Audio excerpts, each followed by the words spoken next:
Formula One is exactly the sort of sport where when a new car is released, fans go crazy about the design.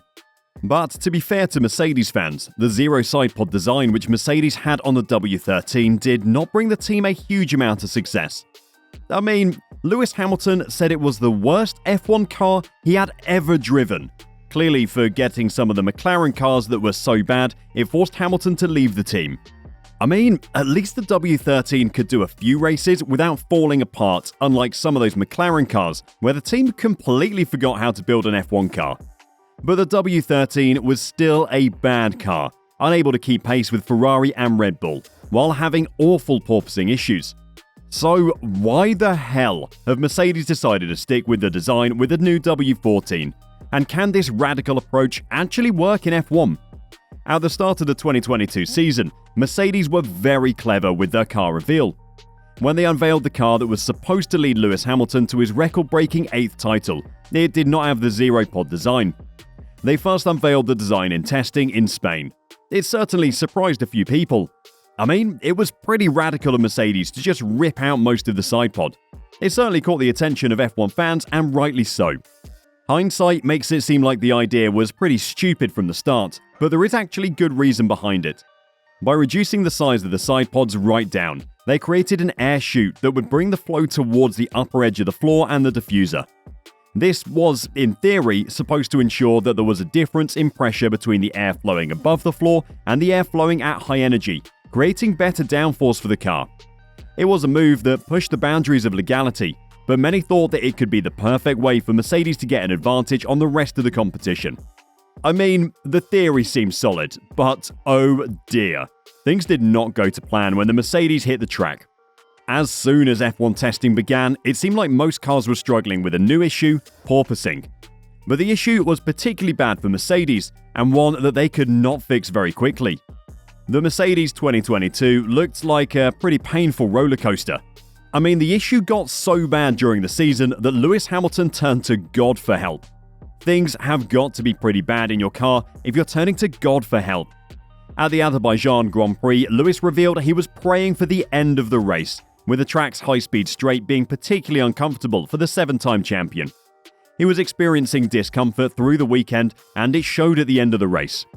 Mercedes certainly weren't the only team that were affected by porpoising in 2022, but they were one of the worst affected teams. I mean, when the aerodynamics are that bad on a car, you gotta think that the radical design change might have something to do with it. But porpoising was not the only issue we saw the Mercedes have after they showed off their no sidepod design. I mean, there's no way around it really. The Mercedes was just not as fast as we were expecting in 2022. They were way off the pace of Red Bull, who they fought right down to the final lap in 2021. Mercedes have a history of reacting to rule changes better than any other team, and so it was shocking to see them drop off the pace so badly. But it was not just the drop compared to Red Bull that was bad for the Mercedes. For large parts of the season, Ferrari had a much faster car than Merc. I mean, if the Ferrari strategy team weren't blindly guessing with some of their calls, it would not have been a contest for second in the constructors' race. Ferrari handed Mercedes points on a platter on multiple occasions last year, but the Mercs did not have the pace to take advantage of Ferrari ignoring logic with some of their decisions.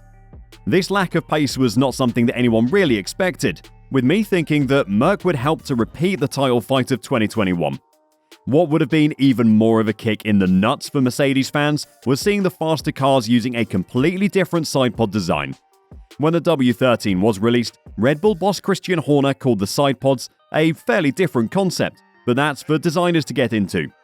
It did not help that Ferrari pretty much went for the opposite strategy when it came to sidepods. They essentially started with maximized sidepods, which was designed to bring more air under the rear wing, while having a design that is favoring drag reduction, and it worked out better for Ferrari. The Scuderia spent much of the season being a hell of a lot quicker than the Mercedes. Ferrari made small changes throughout the season, while Mercedes did not make changes despite being the slower car. Considering Mercedes struggled with pace last year, they had a big decision to make going into 2023. The team certainly considered ditching the concept completely.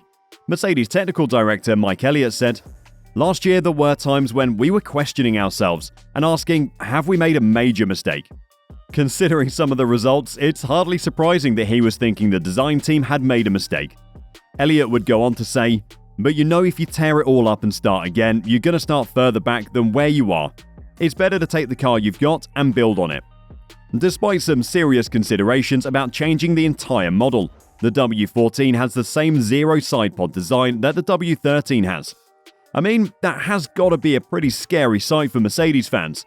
The design for this season is incredibly similar to last year. This is despite the rest of the teams deciding against using the zero pod design. Mercedes have once again got a different sidepod to the rest of the grid. Now, hold on. You might not realize it, but there are some good reasons why Mercedes have stuck with the same design. The main reason that Mercedes have given for sticking with the zero sidepod design is a very risky one, but one that only Mercedes really know is true. Mercedes team boss Toto Wolff said that "We've analysed it back and forth, and as you can see, the sidepods are still very different to any other car. We believe this is not a performance relative part. Obviously, there's no such thing as a holy cow." It's a pretty big claim for Wolff to make that the major car part that is completely different to every other team on the grid is not one affecting performance. It is a massive risk to take for this Mercedes team, as it clearly did not work last year. Wolff went on to say that "These are the first iteration of the sidepods, and after a few races they will probably change a little bit. But as Mike says, if you change a concept, you can end up going 3 steps backwards to take 2 forwards. I love the fact we stayed bold and continue to follow what the science says for us." It is clear that Mercedes are going all in on the zero sidepod design, as Mercedes feel like they will only go backwards if they rip it all up and start again. I mean, it's a damn brave decision to make considering just how bad Mercedes were last year, but you can understand where the team are coming from. I mean, I'm sure they put a huge amount of time and money into the zero sidepod design, as well as dedicating a huge amount of time to the design in the wind tunnel.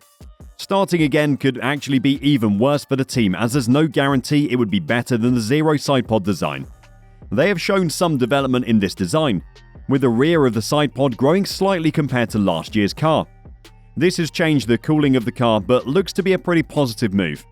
Mercedes also believe that their issues last year were not to do with the aerodynamics. They instead believed that it was a mechanical issue with the car that made it slow. This is why Mercedes have completely changed their rear suspension to prevent the bouncing, which hurt the Mercedes drivers. Whether this new car can work with the same aerodynamic design is something we're yet to see. Mercedes clearly believe that the issues they had last year have nothing to do with the aerodynamic choices they made before the season. Considering how bumpy that car was though, it's a hell of a risk to take. I mean, Mercedes have made some huge changes to the car, they're just not massively visible. The new suspension is in place to stop the effects of porpoising, which have been a big problem for Mercedes since the aero changes to the rules. One of the things that will concern Mercedes fans is that after a long winter with a huge amount of research, none of the other teams decided it would be best to follow Mercedes' lead. I mean, it's not a great look for Mercedes when every other team is doing something different to you, and the thing you're doing is not working. But by all accounts, Mercedes is sure that the issues had nothing to do with the sidepods. What they believe is that the new W14 can still have the high downforce that the W13 had, but by changing the suspension, they can get rid of the bouncing that made the car so difficult to drive. I guess we'll have to wait until the W14 hits the track to find out whether Mercedes was smart to stick with the zero sidepod design. What do you think? Will the Mercedes W14 be the car to take Mercedes back to the top of F1? Or will sticking with the same design bring the same results as last year? Why not put your thoughts down in the comments and drop us a like while you're down there. Hit the subscribe button if you want to see more exciting F1 content, and we'll see you next time.